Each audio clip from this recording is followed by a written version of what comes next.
Paris. J'ai toujours rêvé de dire ça. Comme quoi cette ville fait encore rêver. Hein. Je m'appelle Anne-Marie, je suis née, j'ai grandi dans le 93, pas très loin d'ici.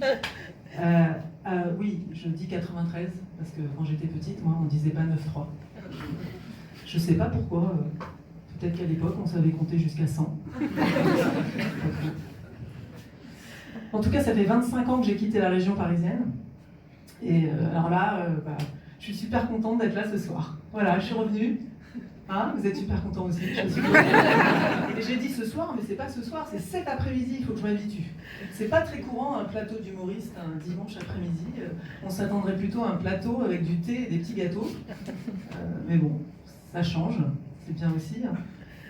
Il faut juste que je m'habitue à un autre public, sobre. Parce que les soirées stand-up, c'est débit de paroles sur la scène et débit de boissons dans la salle. Hein. Moi, je me fais pas d'illusions, les gens rigolent surtout parce qu'ils ont beaucoup bu. Hein.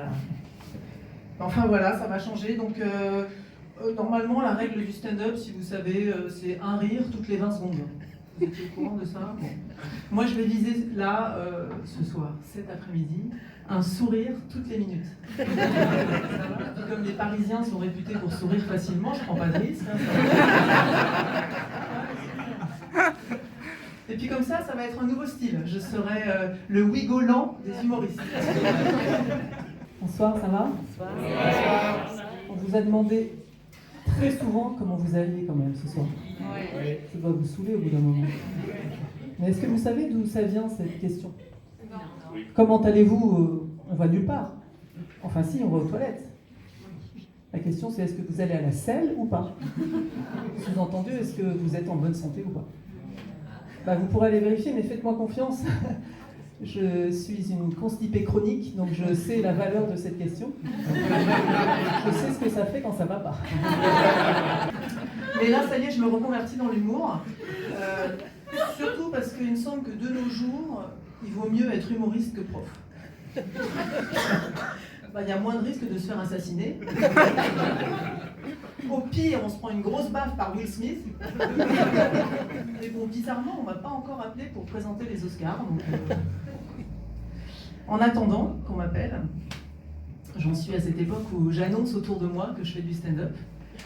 Je fais mon coming out, hein. Apparemment c'est le sujet de la journée. Hein. Je fais mon coming out d'humoriste.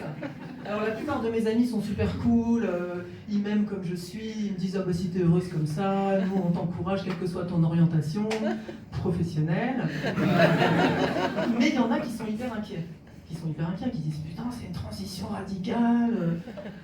Le niveau d'inquiétude était tel, je vais vous dire, j'ai été obligée d'inventer que j'avais décroché un financement Pôle emploi.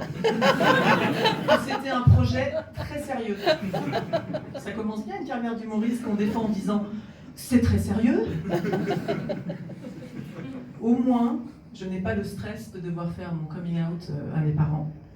C'est l'avantage d'avoir 50 ans passés. On sait que c'est assez stressant comme situation. Mon père est mort, donc la question ne se pose pas. Je peux même pas me demander s'il se retournerait dans sa tombe vu qu'on l'a incinéré. Ma mère est encore vivante, mais elle est déjà très avancée dans la maladie d'Alzheimer. Cela dit, elle me reconnaît encore et elle a des moments de lucidité. Donc je pourrais lui dire « Maman, je suis humoriste », je pourrais, pour pas avoir de regrets. Je pense que je vais lui dire « Tiens, allez, demain j'y vais et je lui dis ». Et le lendemain, je lui redis. Et la fois d'après, ça va faire du comique de répétition. Déjà, alors il paraît que fréquenter des jeunes, ça maintient en forme. Hein, ça entretient une certaine souplesse d'esprit. Et moi, sur les plateaux d'humoristes, j'en croise beaucoup. Hein. C'est stimulant. Alors, c'est pas tellement parce qu'on discute ou quoi. Hein. Non, ils ne me parlent pas. Hein. Enfin, ils me répondent quand je leur adresse la parole. Ils sont très polis. Hein. D'ailleurs, ils me vouvoient, ils m'appellent madame. Mais on ne peut pas dire qu'on ait une conversation. Non, pas vraiment. Mais eux, ils parlent. Et moi, je les écoute. C'est très instructif. Alors évidemment, je ne comprends pas toujours tout. Hein. Par exemple, à les entendre, ils sont tous frères. Alors, vu l'état de la société et du monde en général, moi, j'avais pas compris qu'on en était revenu à ce principe-là. Et puis aussi, ils sont tous gros. Une fraternité d'obèses. Et puis, maman est tombée. Sa chute, ça a fait boule de neige. Enfin, avalanche plutôt. Et c'est moi qui étais sur la trajectoire. Il paraît que quand on est pris dans une avalanche, on se retrouve enneigé, il faut cracher pour savoir dans quel sens on est. Ben moi, le crachat m'est retombé dessus, et j'ai beau creuser, j'en suis toujours pas sortie. Alors depuis, je vis en cohabitation avec ma mère. Statut célibataire avec mère à charge. J'ai cherché sur Mythique, ça n'existe pas. Même pas sur Disons Demain. Célibataire avec mère à charge, ça fait pas envie, hein. C'est trop lourd. J'ai toujours adoré faire du foot. Quand j'étais petite, j'en faisais beaucoup. Sauf que j'en faisais pas en club parce que dans les années 80, c'était que pour les garçons. Je pense que c'était pour protéger les filles. Parce que le foot, c'est hyper violent, c'est rude. Et nous, on est des petites choses fragiles. Alors pourquoi les filles avaient le droit de faire du hand et du basket, c'est un mystère. Toutes mes copines qui faisaient ces sports-là, elles étaient en permanence couvertes de bleu. Elles avaient des entorses, des fractures du nez, des phalanges. L'horreur. Ah bah ça, le basket et le hand, c'est pas des sports de PD. Hein. Ah bah non, c'est des sports de lesbiennes.